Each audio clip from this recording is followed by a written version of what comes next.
the community. Just go to sayitbysong.com/fishbowl to check it out. With a mobile marketing campaign, you can create a short video or audio clip and send it to your fans and friends by way of mobile text message. You can also send a personal message or any other promotional content to advertise upcoming concerts, new album releases, and more. Text message marketing is where the music industry is headed, and we want to make sure you are in on the newest way to get your music out there. To set up your own text message campaign, go to sayitbysong.com/fishbowl. Jump in. All right. Welcome to the Rebecca L. Mahan Show. I'm your host, Rebecca L. Mahan. With me is my co-host, Beverly James, and author of Nobody's Child. Welcome, Beverly. Hello, I'm glad to be here on another show. It's going to be a good one today, it looks like. It is going to be a fantastic show. We've got two dynamic guests today. This hour, we're going to be talking about alcohol and sobriety with Scott Stevens. And I've got to tell you, he's got a really fantastic background. And you're familiar with him as well. Yeah, it looks like he is a journalist. He is an author. He has an award-winning international author. And it looks like he has a book called Every Silver Lining Has a Cloud. And it looks like it's a relapse in the symptoms of sobriety for him.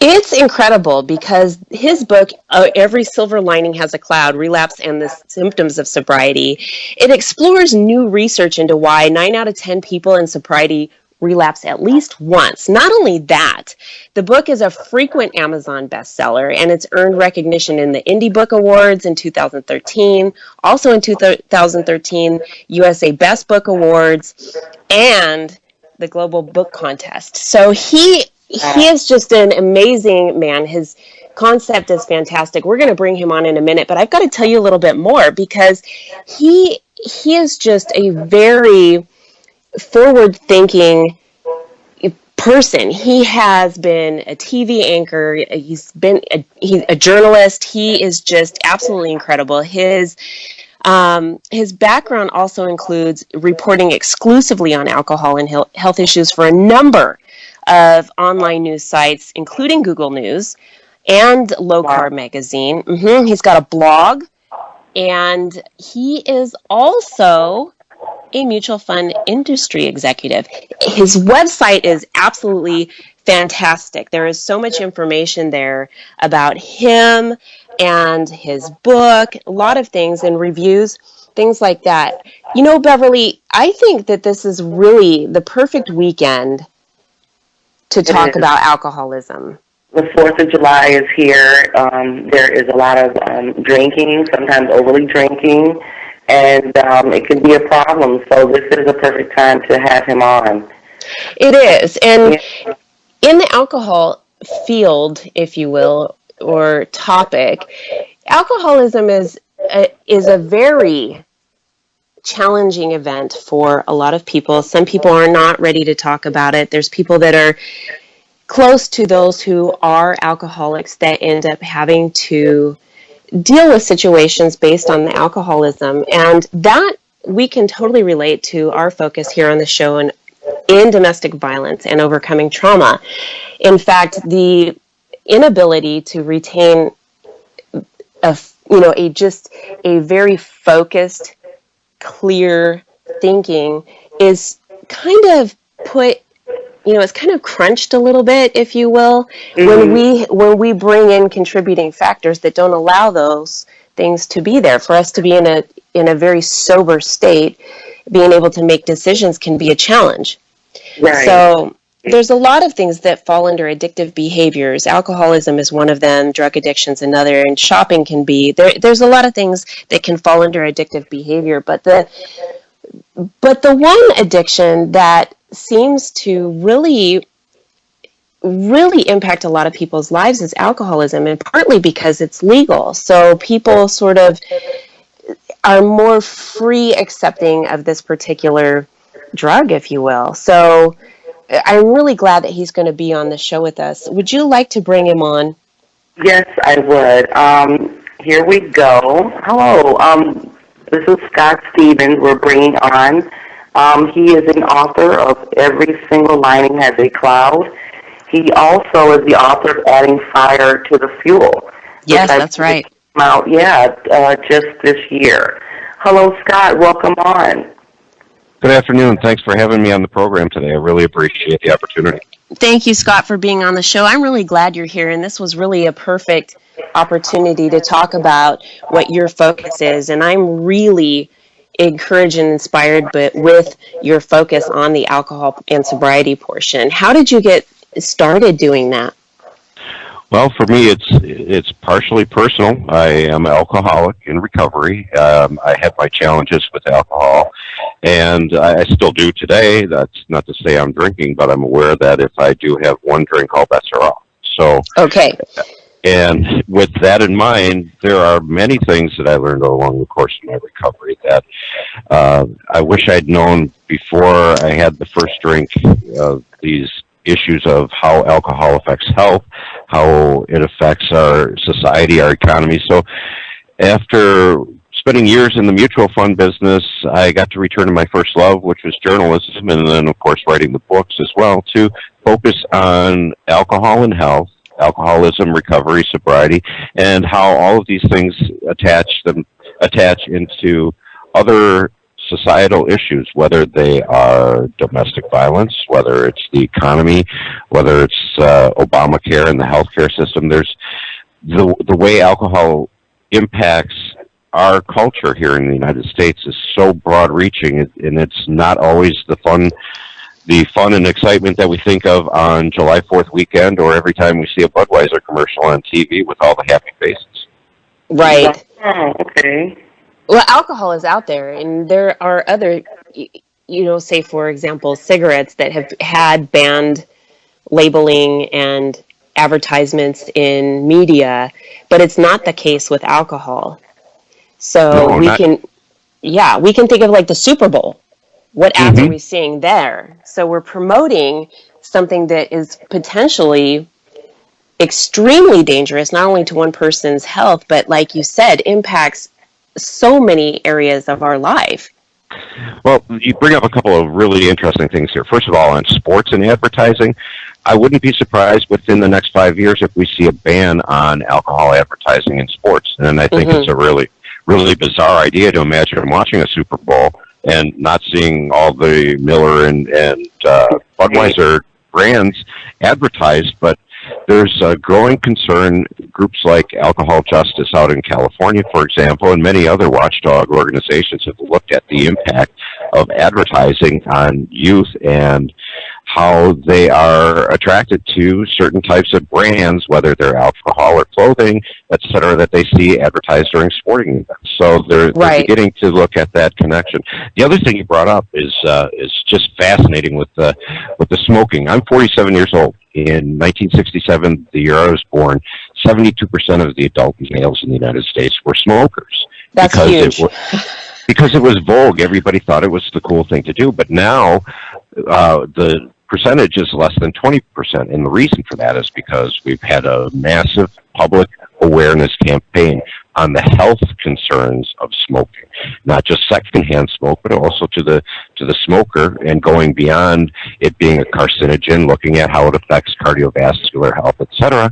And where we are today with smoking, we can be in the next generation with alcohol. And according to the National Institutes of Health, that's the direction we're going to be heading, because this is the number 3 cause of death, preventable cause of death in the world. And that's not just uncivilized countries. That's here in the United States, number 3 as well.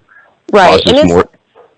Causes more illness and death than AIDS, tuberculosis combined. So, this is a big deal, and we've been looking past it for so long because we've accepted it. But it's time for a cultural change, and there are many organizations, including the National Institutes of Health, that are saying, time to wake up, people. Right. And it's not about the organizations that are currently using methods of advertisement through sponsorship to do that. It's about educating the individuals about being responsible in the choices that they're making, so that they're making healthy choices. And so I think that the statistics that you just shared with us are extremely it makes me take a Eye-opening. step back. Yeah, they're eye-opening because when we have a situation like you mentioned, the HIV/AIDS, we're thinking how prevalent that is. But when you take that statistic and combine it with the others that you did, and alcoholism or just alcohol-related trauma is related to that, and it really just exceeds all of the statistics that you incorporated, that is huge. When I was putting together the research for Every Silver Lining Has a Cloud, I wanted to include a lot of statistical information on the 60-plus other diseases that are caused by alcohol. See, it's not just alcoholism or cirrhosis of the liver or drunk driving that kills people. When you're talking about alcohol, those are the ones we think of all the time because of Mothers Against Drunk Drivers and media, and when we think of a drunk, we think of somebody with a liver disease, but it causes cardiovascular disease. It's the leading cause of 7 different types of cancers, and it is the only dietary factor that has been linked with an increased risk of breast cancer. That's interesting. The only dietary factor linked with that. So between culling together all sorts of information for Every Silver Lining Has a Cloud, I was able to look at a lot of the research out there, and drinking and driving is a tragedy. It is terrible risk to life and a terrible loss of life. But when we look at the overall picture, out of 89,000 alcohol-related deaths in the United States, 10,000 of those are from drinking and driving. You just answered my question. The other 70,000 are from accidents, violence, of course, alcohol-related violence, whether it's at home or on the streets. And then you look at cancer, cardiovascular disease, etc., the way it affects the body, because you're putting a toxin into otherwise healthy tissues, and you can't expect good things to happen from that. That's true. Right. That's true. And you have topics that you speak on that are very well covered in a lot of other areas of your contacts. But I want to talk about a couple of them here on the show today, because I think that this is really an important thing to look at, educate our listeners on, and give them an opportunity to find resources that are available. And one of the things that you talk about is that no amount is safe. So when you talk about no amount is safe, because a lot of people think, well, if I am totally feeling like I can handle this, I'm not drunk, or I'm not at a point where I'm going to make decisions that aren't healthy. And this affects a lot of areas. It can go from the driving portion, it can be a dating related issue, and there's just so many areas that this factor plays a significant role in. So what kinds of things do you share when you cover that? Well, there's I could talk for an hour on each of those, really, because there's such a wide-ranging impact of alcohol when it comes to health-related and judgment-related issues. But when we look at, for example, the issue of drinking and driving, people think that 0.08 is the safe amount that you're okay to drive, and the facts bear out that 0.08 is only a legal limit that's done by politicians and compromise. The impairment from consuming alcohol begins at 0.01. At that point, your reaction time and judgment are impaired. So you're not safe behind the wheel just because you're below 0.08. You're legal to be behind the wheel, but that does not mean safe. Also, when you look at this relative term safe, I did a series of articles last year based on some oncology studies that were reported in Addiction Magazine and a couple of other places, that oncologists looked at the degree of increased risk that is associated with drinking, and even moderate drinking, people who drink a glass of wine a day, or a beer or two a day, or maybe even just a 6-pack a week, and consider that moderate drinking, that exponentially increases your health risk for cancer. And what ties into that, and I find this pretty stunning, is that these oncologists say no amount is safe. when it comes to cancer. If you're going to be introducing a toxin into your body, this is one of the worst ones you can introduce because it is a known carcinogen, and even though we have it widely accepted in down aisle 6 at your local Winn-Dixie, this stuff will kill you. And on a moderate drinking level, that will shave off 12 to 18 months of life expectancy. If you're a heavy drinker, you could expect to lose 18 years of life expectancy as a result of introducing this toxin into your body. So, wow, that is absolutely stunning. Yeah. Have you heard of the studies that say wine drinking is good for your heart? Well, I was just going to bring that up because they say that the factor in that is the resveratrol, right? That's exactly it. But when you factor in that, okay, it may be good for your heart, according to these observational studies, and mind you, these are not evidence-based studies. If you look at all the other things that the alcohol is doing to your otherwise normal, healthy tissues, then it's not good for your heart at all. In fact, the number one killer of alcoholics is cardiovascular disease. I would not have guessed that. Yep. So, as a result of these observational studies, we've armed people with a bunch of excuses to say, well, it's okay if I drink because it's good for my heart, or it lowers my blood pressure, or it helps alleviate depression. And those are observational studies, which are not evidence-based. They're not done in a lab. They're done with, say, a doctor who has 15 patients, and they all have just spectacular heart condition, and by the way, they have a glass of red wine every day, so the connection must be, the observational connection is that that the wine is helping them.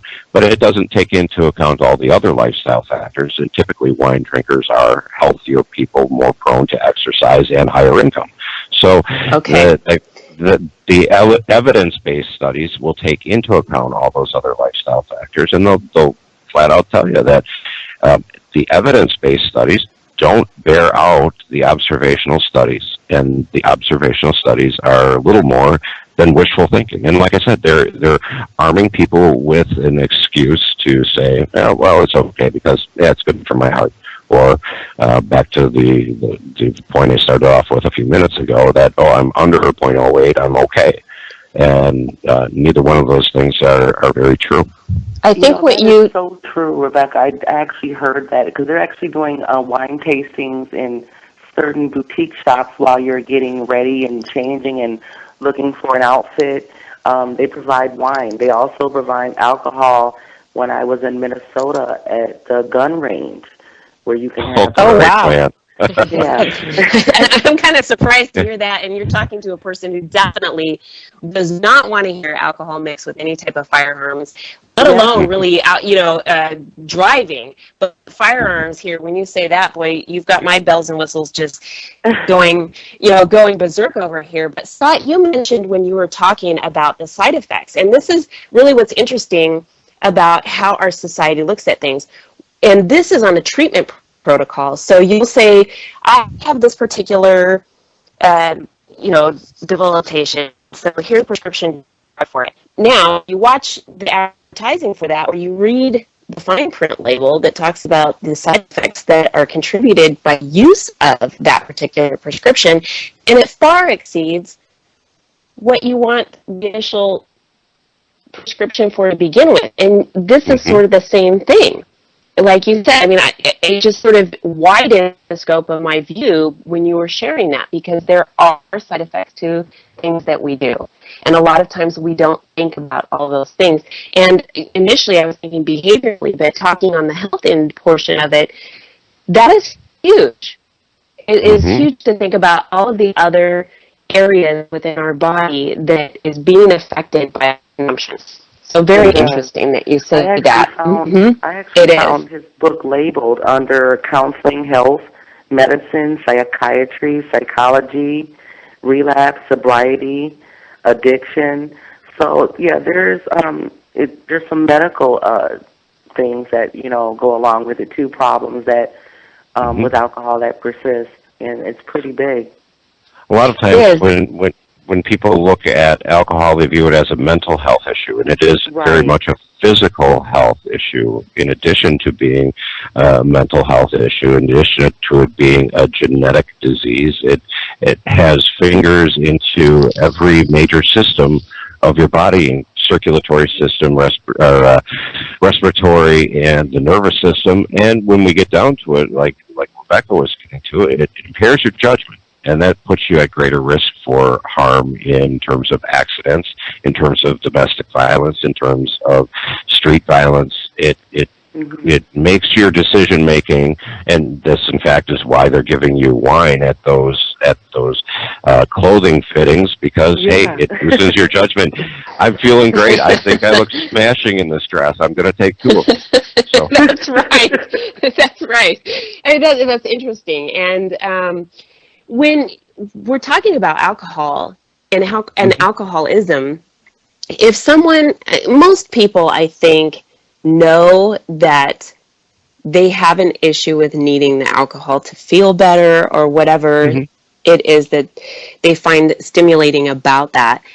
And they do look for excuses. It's 4th of July weekend, so bring open the 6-pack or more and get a keg or whatever it is. But when there's family members looking at a person who realizes that someone they care about very deeply and love is using alcohol excessively, are there ways that they can talk to him about it that allows the person to be more receptive in changing their behavior? For example, the things that you've shared on the show today, or is there another method that is really a way to go out and talk to somebody in a very positive, loving way that might just encourage them to change their views and their behavior pattern on that? We alcoholics are stubborn, and we're packed full of denial here, and we also are packed full of excuses. So we will come up with any excuse. It is only when our desire to change our lives and to quit drinking becomes greater than our desire for the next drink that we're open to these conversations. But that's not to say you shouldn't have a conversation. If you're a drinker and if somebody has ever expressed concern to you or asked you if you might have a drinking problem, you probably have one, because it takes a lot for a person to actually approach somebody with something of a personal nature. So if you bring it to a person's attention in a non-confrontational way, have you given some thought to the amount that you're drinking, and leave it there?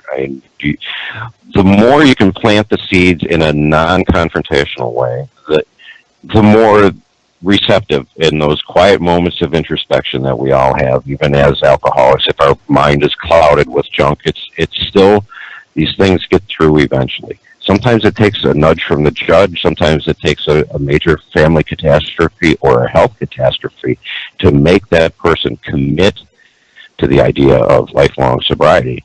But in the meantime, it is useful if you have the right opportunity. Certainly never around a whole bunch of people.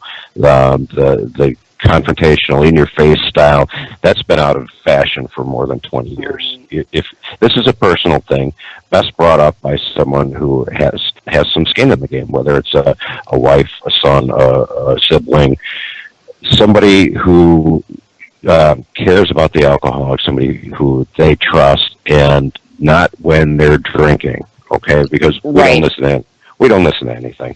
Well, not when we're drinking. And now, not everybody who drinks has a drinking problem. Not everybody who drinks heavily has alcoholism.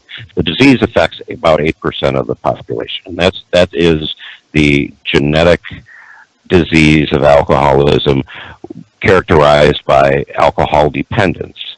And for example, in my case, I drank 2 liters of Jack Daniels a day, every day, without fail, and that was sun up till sundown, and it was a sip at a time, because I was scared to death of withdrawal, because I'd read that alcohol, and this is true too, that alcohol withdrawal is the only drug withdrawal other than benzodiazepines that can kill you.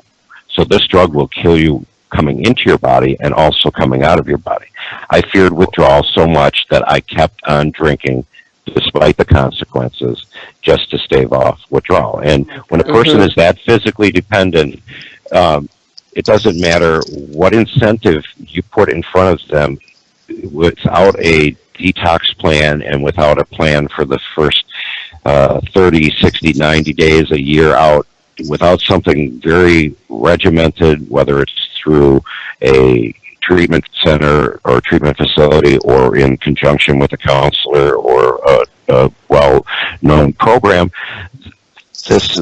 you have a person whose tissues, his bodily tissues, have been so changed by alcohol that they can't live without it because the withdrawal will kill them. So it's not a matter of just flipping a switch inside your head or having the willpower to quit. Your body is telling you you have to have this as survival when they're that dependent. That is very scary. Yeah, that is very scary. To your point, Rebecca, your question when you said how can family and our friends, and kind of went with what he said as far as someone having skin in the game or, don't be so attacking with it. But what I got out of his, June 28th post, that we actually do have in common. He said alcoholics and non-alcoholics begin to drink for the same reasons. And that way you can relate easily to a family member or a friend. And he said it's stress. That's the bottom line. That's why people smoke cigarettes, the alcohol. It's stress. Is that true, Author Stevens? Yes, absolutely. The reason alcoholics and non-alcoholics alike drink is because there's stress, and alcohol is a known stress reliever. The Egyptians started brewing beer 10,000 years ago for that very reason, not because beer tastes great. For some people it does, but not this guy, but because it helps you relax, and there's a physical reason for it. There's a stress hormone in your body called cortisol, and beer or alcohol itself is the only thing that helps that you can get immediate relief from that stress. Alcohol. Alcohol is a depressant, right? Right. So someone who's in some people have a stimulant type reaction, a euphoric type reaction to alcohol, but that's near term. That is short term relief, and I feel great now that I've had a beer. But it is alcohol itself. The chemical is a depressant, works on your nervous system the same way ether or any other anesthetic works. As it slowly works on shutting down your brain systems and depressing your central nervous system. So when somebody already has a issue with depression and anxiety, this particular factor can really create a lot of havoc in their life. Absolutely, especially if you're on medication for either anxiety or depression. Alcohol just completely messes up this with the cycle of SSRIs, which are a type of antidepressant, but also the anti-anxiety drugs frequently used are benzodiazepines, which if you wanted to think about it in slang type of terms, it's like a 12-pack in a pill. An antidepressant is a benzodiazepine rather is like taking a big dose of alcohol. It slows the body down because anxious people are manic, and we want to bring them down. Alcohol accentuates that. So if you're adding a 12-pack to the 12-pack in the pill, you don't get 24. You get like 54 because they combine with each other in a way that accentuates the effects of both. So it is taking any type of medication, but especially antidepressants or anti-anxiety medications with alcohol is very, very dangerous. But aside from that, a depressed person thinks they're going to feel better drinking away their blues, but you're actually making depression worse in two ways. Because the alcohol is a depressant, but also because once the alcohol effects wear off and that feel good has worn off, your problems haven't gone away. So you're going to feel more like crap about it. You're going to have less money, and you're going to feel like garbage too. So you're like, that didn't. And then this is what starts what they call the squirrel cage. I feel like, I feel worse now, so I'm just going to drink and feel better. And then, you get back into that vicious cycle, drink, feel bad about it, drink over, feeling bad about it, and then keep going into the swirl cage. So that's the way it works with depression. And with anxiety, for some people, alcohol does trigger manic attacks. Not very frequently, but you do see people get hyper aggressive when they're on alcohol, and there are some people who respond to depressants in that manner. And right. And I'm sure in your situation, you see this quite frequently from a law enforcement standpoint or from a domestic violence standpoint. There are some people who just get super angry or super, they believe that, everything can be solved with strength and violence, and I'm the guy to do it. Right, and it's very difficult. It's very difficult. On certain alcohol, it's only the white alcohol that makes me angry. I have not heard that. Yeah. That's interesting, but it's very true, because I know that if somebody is under the influence of alcohol, now is not the time to talk to them about anything. Rationalization is not going to be there. And sometimes, depending on how people respond to it, and if they're not having those other contributing things to exacerbate that, then sometimes you can, or some people, based on fear of what's going to happen, will kind of get with the program. But there's something that you shared earlier, and a couple of times that has brought this thought to my mind, and that is the effects on the body. I just want to expand on this a little bit, because we don't think so much about all of the other areas.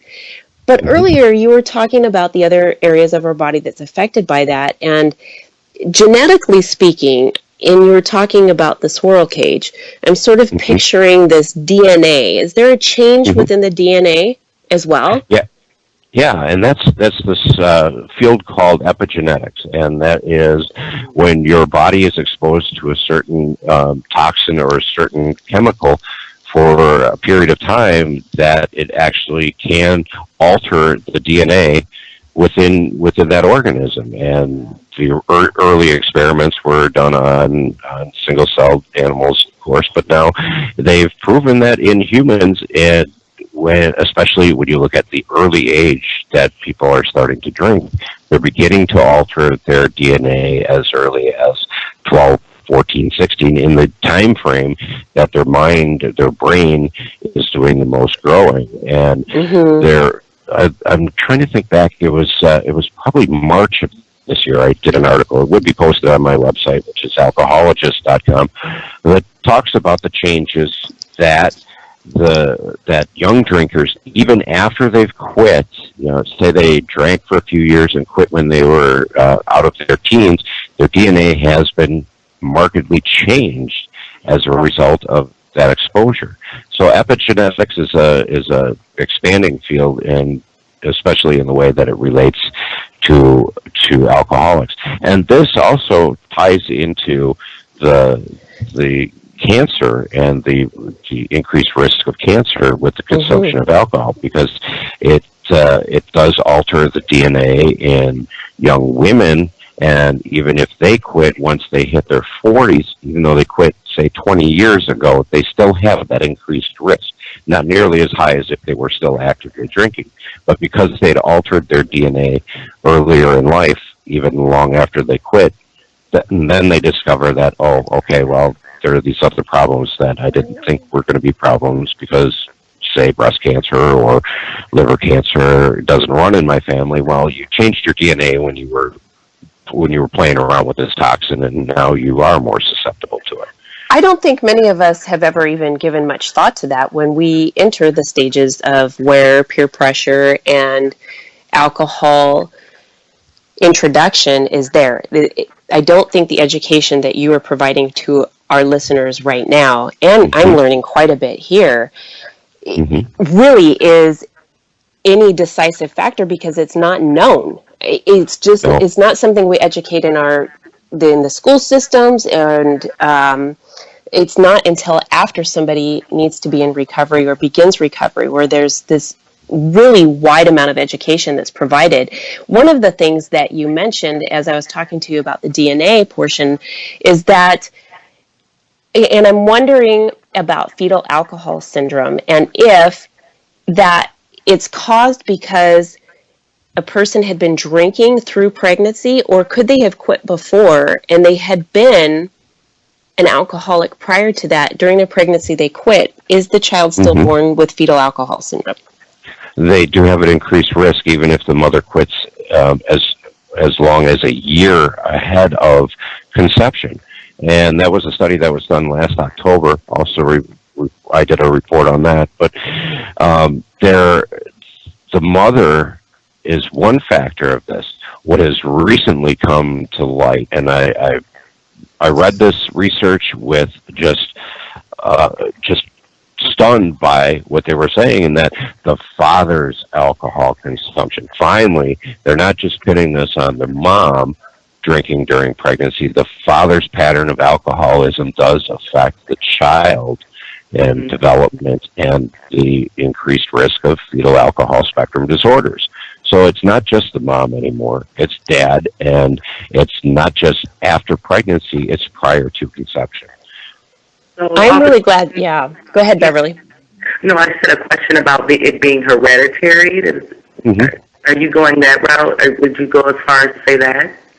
Well, with fetal alcohol syndrome, that is a direct result of alcohol consumption by one or both or either of the parents. And when you talk about alcoholism, when you talk about fetal alcohol spectrum disorder, you're talking about the developmental and physical deformities that happen as a result in utero with a child.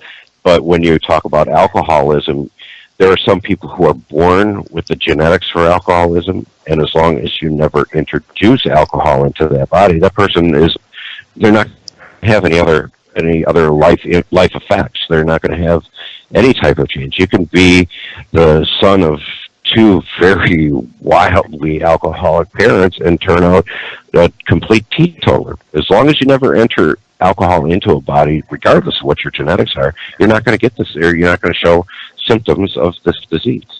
So fetal alcohol syndrome is a different basket here in what can happen from alcohol consumption. But the heredity of alcoholism and the disease, that's long been a conclusion that alcoholism runs in families, and that if the parents, some studies tie it through the father's lineage and others not so much, and there is a distinct look at passing things from father to son or from mother to daughter in the family tree, but it doesn't have to be hereditary. It can also be in the way you've altered your genes in early childhood. You can your genes, your chromosomes are altered.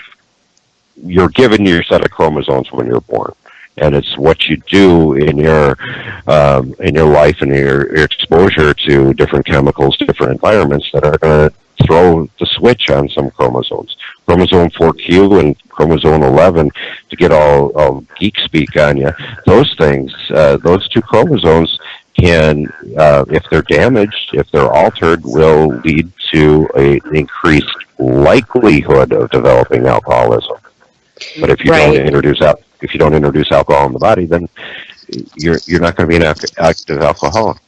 And outside of that, let's say a couple or one of the parents within the home starts drinking later in life, and you have children in the home at this point or something along those lines.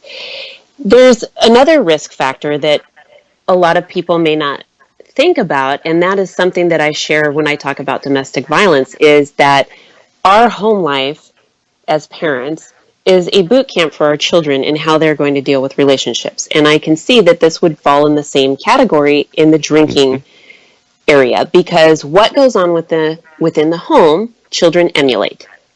Exactly. I love the term boot camp, because that's exactly what it is. What they see the parents doing is how they're going to pattern their life decisions. And if they see that dad gets home from work and he's a little stressed and he pops a beer, then hey, that's the mode of thinking they're in when they're at work and they come home from work and they're stressed and they want to pop a beer because, hey, that's what dad did and it seemed to work fine for him.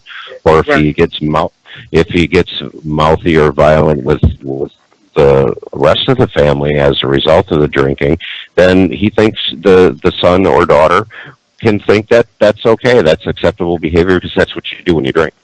And Right. none of these things are true or have to be true. Unfortunately, they're true in a lot of situations, but it's situational rather than experimental. It doesn't have to be that way. It's just what they learn. We do a lot of great work with kids through things like a Red Ribbon campaign and Just Say No, but that's the community, that's the school, that's the government telling how to say no to drugs or how to not drink. But where they're learning it for real is not from red ribbons or classrooms. They're learning it at that boot camp you're talking about, Rebecca. They're Right. learning it at home.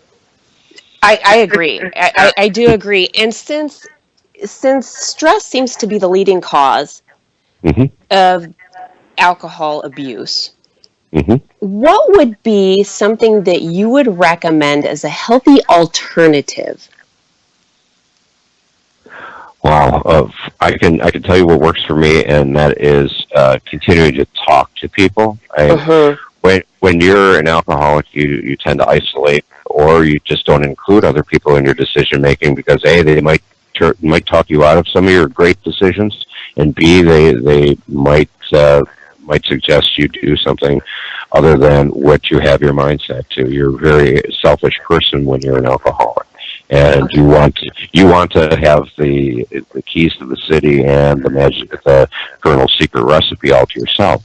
When I'm in my recovery and working on relieving my stress, instead of not talking about it, what I do is I talk about it. Whether it's with my significant other, whether it's in a group like the 12-step groups or Men for Sobriety, any type of self-help group, to get out there and talk about the things we don't talk about gets that stress out there in the open. And when there's a couple of sober people working on this, it's a heck of a lot better than one sober guy noodling through it in his own brain. Because what we do, we know very well, and we're going to go back to the alcohol. That's what we know best. That's how we're wired. And unless we talk about these things, and it's not just cathartic, but it's also physically lowering the stress level through the cortisol hormone, lowering the body's sensitivity to cortisol. And there are other things too, diet and exercise. Certainly if you're filling yourself with French fries and quarter pounders, you're not going to feel as great as if you're eating some diet that's richer in citrus and green vegetables. And those types of healthy things, I hate to preach them because some people just look at me like, man, I don't want to eat those vegetables. I didn't want to eat them when I was drinking. I don't want to eat them when I'm sober. But those types of changes can help relieve stress by increasing the antioxidants in your body, which also help lower cortisol. I like that. Exercise, of course, endorphins, people get an exercise high. Me, I get an exercise fatigue because I'm like, wow, did I just do that? But the exercise does stimulate the release of corticotropins in your body and endorphins, which energize you and help lower your cortisol level. And something as simple as a warm shower or a warm bath, because increasing body temperature also, again, has the effect of lowering the cortisol on a short-term basis. But making lifestyle changes is really the best way to do it, and that is through learning how to talk assertively, not aggressively, and to be expository with your talking rather than just this shallow tweeting and text messaging, but sitting down with somebody face to face and eyeball to eyeball and talk about the things that bother us. I agree with you on everything that you just said. And the most important thing that I find, the show's focus is on overcoming, we bring light to silent trauma. And this particular issue is a silent trauma. It's not only for the individual, but people within their homes. And everything that you said is so important. Number one, though, being the support of other people. And because it's silent, we feel that we can handle the situations within our own abilities. And sometimes we don't understand that there's so many different resources and tools and techniques that are out there where we can use them to relieve stress, and we don't have to turn to unhealthy choices. We're getting close to the top of the hour, Scott. I cannot believe this. I could have you on the show for the entire 2 hours, and I would like to invite you back on the show. I think what you have is very informative. Thank you. I'd enjoy the opportunity to come back. One of the things you just touched on, though, real briefly, is the idea of talking with another person who's been through the same thing that you have, whether it's healing from the trauma of domestic violence or healing from alcoholism. Nobody has ever overcome alcoholism alone. Nobody's ever done this by themselves. Nobody ever did it in isolation. We've always done it, whether in AA or 12-step parlance. They say help one alcoholic helping another. But the bottom line is, whether it's through counseling or working with another person, in that combination of two sober individuals or two people, especially in the case of alcoholism, two people who have been through the same traumas, working through them together, because you speak the same language, you've walked the same steps. And you get each other in a language that, non-alcoholics have no idea what it's like to drink alcoholically, just like we have no idea what it's like to have just one. So, we get each other, and it's the same with any type of trauma. Nobody heals from this alone. And the other thing that brought to mind is grief. Grieving, in every silver lining has a cloud. I identify 4 of the key stressors for every alcoholic, and among the 4 reasons why 9 out of 10 alcoholics go back to drinking after getting sober is grieving. We don't know how to grieve. And it's not just mourning something, mourning the death of a family, death of a pet, loss of a job. It is mourning the loss of the alcohol, loss of the lifestyle, because you are entering a new life when you're recovering from any trauma. And in entering a new life, you're leaving something behind. And when you leave something behind, you have to take the time to grieve over it, or else, if you're not closing that door, it's going to keep swinging open in a breeze, and you're going to get little whiffs of what was in the past. So that makes a lot of sense. You need to just take the time. There's no infomercial version of grief. You go through it however long it takes you, whether it's 6 months or 6 years, but you take the time to grieve what you've left behind and then move forward. And I like your focus on that, because there's comments that there's 5 major stresses in life. And so you have marriage, birth of a child, divorce, getting a new job, and a death. And so I can see how all of those stressors would be a direct response to picking up a bottle if you have no other tools available. So you have in your book ways to directly affect change in this area in a healthy way. I'd like you to share with your site again and any contact information. Do you by chance work one-on-one outside of AA with individuals, or I just work through 12-step programs and self-help groups. Like, I just recently started the only group in North America, or in the United States, not the only one in North America, for Men for Sobriety, which is based on the Women for Sobriety recovery group. It's a non-secular thing, and it goes hand in hand with my 12-step group, which is clearly a secular type of program. So, spiritual-based program, rather. And where that's where I get my recovery. I work through self-help groups, but I do speak a lot to groups. In addition to it all helps my recovery. And even writing these books, working with people on radio programs to talk about what goes on with us. And if it helps one alcoholic, I've helped myself as well.